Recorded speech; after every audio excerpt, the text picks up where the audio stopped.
Looking at yet another rookie offensive coordinator, the Detroit Lions climbed to the top of the NFL offensive rankings, finishing 4th in yards per game and 5th in points per game. So let's take a look at how Ben Johnson helped scheme this breakout season. The Lions have a very diverse run game with zone and gap schemes both mixed in. But this season, their gap schemes created a bulk of their explosive plays. So let's start there. One of their most consistent runs was duo.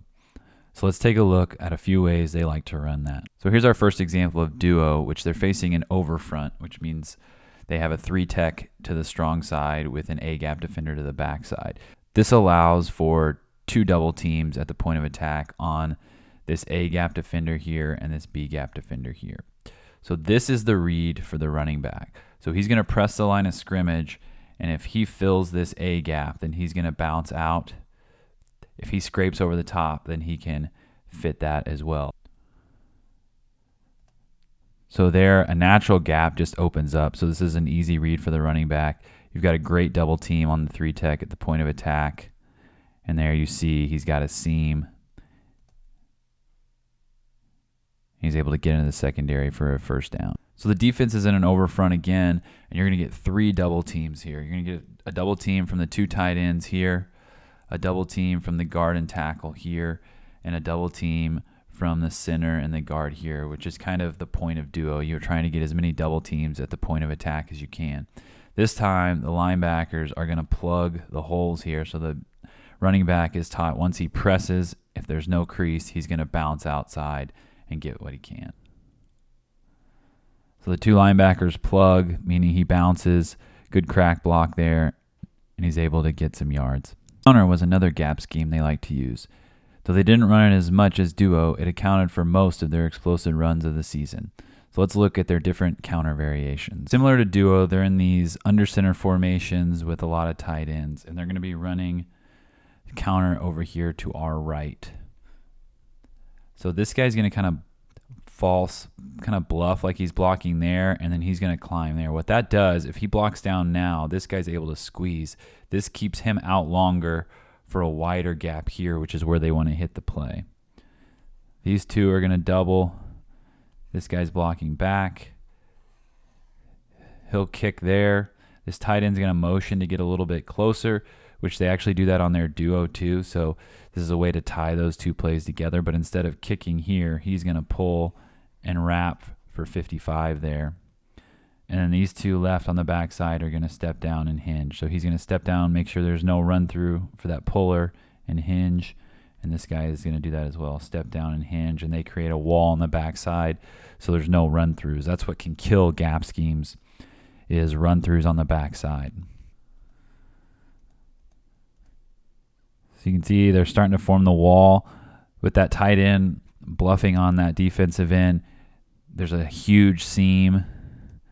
2 great kick out blocks. You can see the hole that opens up, and they're able to get into the secondary. So same concept, different presentation. Now they're in a double tight I formation, and they're going to run counter to the right here.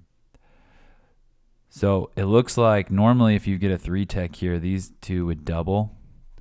But on the snap, this guy stunts here, so he ends up just down blocking, and they get a double here on this 7 technique to the backside linebacker. They're going to block back there. Here's your kick guy. He's going to come out and kick here.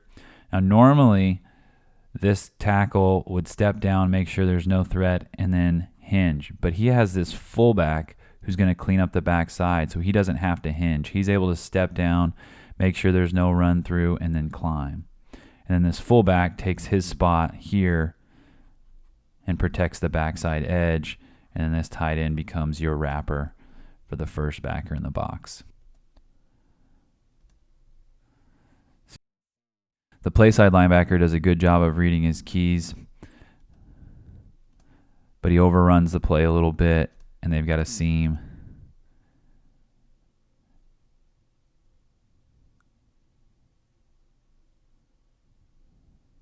So here's a long trap. And why do I put this in the same category as counter? Because the exact same thing. So these guys are going to double to the backside. This guy's going to block back. This guy's going to kick. and this guy's going to hinge off the backside. So that is the exact same they would do in counter, whether 88 here would have been lined up here. But instead of him pulling now, he's going to block down to create that seam. Great double team at the point of attack here. They're getting great movement to create a seam. Awesome kick out block there. You can see that the hole's opening up. They're able to get to the linebacker, and it's off to the races. Good offenses always have multiple plays out of their most used looks. The Lions loved running deep outs, also known as sail routes, to attack the void on the outside of the field left by their compressed sets. So let's take a look at a few of those. We've already seen that they like duo from under center. So here they're going to fake duo with these compressed sets and then run an out to where the grass is on the field. This puts a lot of stress on the defense because a lot of times they use this receiver to come in here and crack and get into the run game. So that opens up the space out here. So there's your fake, sucks in most of the defense, leaves St. Brown one-on-one to the top of the screen here.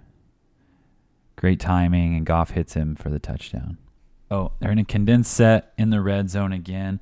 Now we've got a tight end with two receivers here. So they're going to fake duo here to the left. So this guy's going to come in here, but he's actually going to end up dragging, which helps clear out some of the defenders.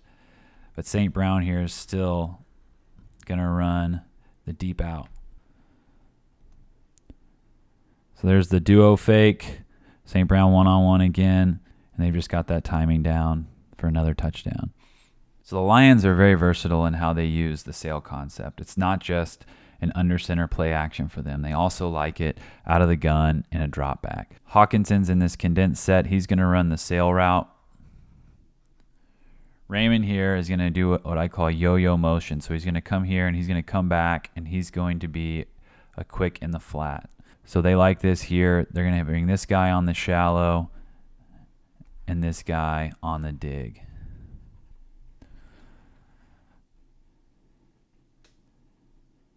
So there's the motion. The sail concept is the first part of the progression here. They jump that out route, leaving a ton of space for the sail, and he hits it in rhythm. So now the Lions are in a 3-by-1 set. You're going to get the exact same displacement of your receivers. Instead of a receiver, now the back is running the flat route, but you still have got your number one receiver here running the sail, and you've still got a drive pattern to the backside. And this is just something that they're so comfortable using. Goff hits another sail route in rhythm. So that back on his flat route freezes that corner, which allows space behind him for that sail route to work open. And he gets into that space, and they're able to split the corner and the safety for another big play. Defenses would adjust to take away the sail routes and close the space on the outside, which now left a void in the middle of the field. To combat that, the Lions would attack using dig routes. So we're going to get our play action fake here to the right. And the top of your screen here, they're going to run a post and then kind of a pivot. He's going to sit over the ball to kind of hold that linebacker. What that does, that gives you a high-low. This guy's able to come through and run the dig route. So you have the fake and this pivot that should draw both these linebackers in and create a lot of space right in behind them for the dig to work open. So the fake sucks the linebacker in. And now you can see there's a gap right for that dig. So here we have a split zone play action, but we're still going to get our dig attacking the middle of the field. So you can see this corner out here has got that hard outside leverage, meaning the sail is not there. So that's why, in this instance, they go with the dig instead and work the middle of the field. Does a great job of attacking the leverage and then bursting into the zone. Goff puts it right in between the two linebackers. So there's a look at how Ben Johnson constructed his offense in 2022. Let's see if the Lions can keep their momentum going and finish not only in the top of the league in offense, but getting up in the win column as well.